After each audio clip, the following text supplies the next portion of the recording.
Welcome to my channel. ఈ రోజు recipe chicken pakodi. చూస్తుంటేనే నోరు ఊరిపోతుంది కదా. ఇంకెందుకు ఆలస్యం, దీన్ని ఎలా తయారు చేసుకోవాలో మీరు కూడా ఒకసారి చూసేసేయండి. ముందుగా బౌల్ లో చికెన్ తీసుకొని దాన్ని బాగా వాష్ చేసుకోవాలి. వాష్ చేసుకున్న తర్వాత దీనిలో అల్లం వెల్లుల్లి పేస్ట్ యాడ్ చేసుకోవాలి. ఇప్పుడు తర్వాత దీనిలో నిమ్మకాయ రసం యాడ్ చేసుకోవాలి. తర్వాత దీంట్లో కొంచెం ఉప్పు, కారము, కరివేపాకు యాడ్ చేసుకోవాలి. కరివేపాకు తినండి, పడేయకండి, లేకపోతే జుట్టు ఊడిపోతూనే ఉంటుంది. కరివేపాకు తింటాం ఇష్టం లేకపోయినా జుట్టు కోసమైనా తినండి. దీంట్లో కొత్తిమీర, చికెన్ మసాలా యాడ్ చేసుకొని బాగా కలుపుకోవాలి. ఇప్పుడు బాగా కలుపుకున్న తర్వాత దీంట్లో వరిపిండి, శనగపిండి యాడ్ చేసుకొని బాగా మిక్స్ చేసుకోవాలి. ఈ వరిపిండిని బియ్య పిండి అని కూడా అంటారు. చిన్నప్పుడు బాగా తినేదాన్ని. చిన్నప్పుడు ఏంటి, ఇప్పుడు కూడా తింటాను. ఇంట్లో ఎవరైనా చిన్నపిల్లలు ఉంటే మోస్ట్లీ వాళ్ళకి ఏంటంటే చింతపండులు, ఏవైనా బియ్య పిండిలు తినే అలవాటు ఉంటుంది కదా, ఆ కేటగిరీ అనమాట మనం. నేను ఏది వదిలిపెట్టను. నేను కూడా చిన్నపిల్లను అనమాట ఇంట్లో. సో నేను కూడా బియ్య పిండి బీభత్సంగా తినేస్తాను. ఇప్పుడు కూడా మా అమ్మ ఏమన్నా పిండి ఇచ్చి కలుపు అన్నా, లేదు బియ్యం ఇచ్చి పిండి మరేపించుకురా అన్న, రాగానే బియ్యము ఈ పిండి ఒక డబ్బాలో వేస్తా అని చెప్పి కూర్చొని తింటా కూర్చునేదాన్ని. తర్వాత కడుపులోకి మనమే బాధ్యులు అనుకోండి, ఎవరేం చేయలేరు.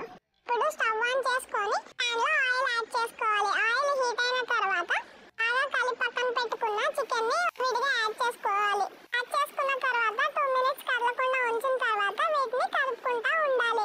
ఇప్పుడు ఈ చికెన్ పకోడీ చేయడానికి మెయిన్ రీజన్ ఏంటంటే, ఆఫీస్ నుంచి వస్తుంటే చికెన్ పకోడీ కనిపించింది. మనకేమో తిండి చూస్తే ఆగదు కదా, చికెన్ పకోడీ కనిపించింది. ఇప్పుడు అది కడుపులో పడిందాక నిద్ర పట్టదు అనమాట.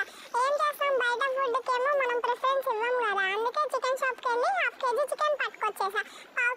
చికెన్తో చికెన్ పకోడీ చేసి 1/2 కేజీతో కూర వండేసుకున్నాం అనమాట. బయటకు వెళ్ళి బయట తిన్నాము అనుకుంటే 100 రూపాయలకి వాడు 4 ముక్కలు పెడతాడు.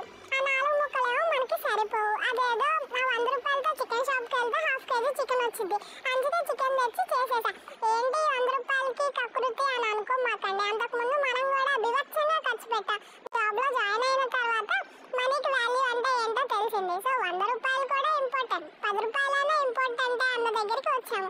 అలాంటిది మనం 100 రూపాయలకి 4 ముక్కలు ఏం సరిపెట్టుకుంటాం చెప్పండి. అందుకే వెళ్ళి చికెన్ తెచ్చి చికెన్ పకోడీని తీసుకొని తినేస్తున్నాం అనమాట. ఇప్పుడు ఇవి బాగా ఫ్రై అయిన తర్వాత ఆయిల్ లేకుండా తీసుకొని పక్కన పెట్టుకోవాలి. ఇప్పుడు అదే ఆయిల్లో ఇట్లా చికెన్ ముక్కలన్నీ యాడ్ చేసేసి బాగా ఫ్రై చేసుకోవాలి. ఇప్పుడు అదే నూనెలో పచ్చిమిర్చి యాడ్ చేసుకుంటున్నాను. పచ్చిమిర్చి నూనెలో ఫ్రై చేయడం వల్ల పచ్చిమిర్చి టేస్ట్ అనేది చాలా బాగుంటుంది. అంతే, ప్లేట్లోకి తీసుకొని సర్వ్ చేసుకుంటే రెడీ. యమ్మీ యమ్మీ చికెన్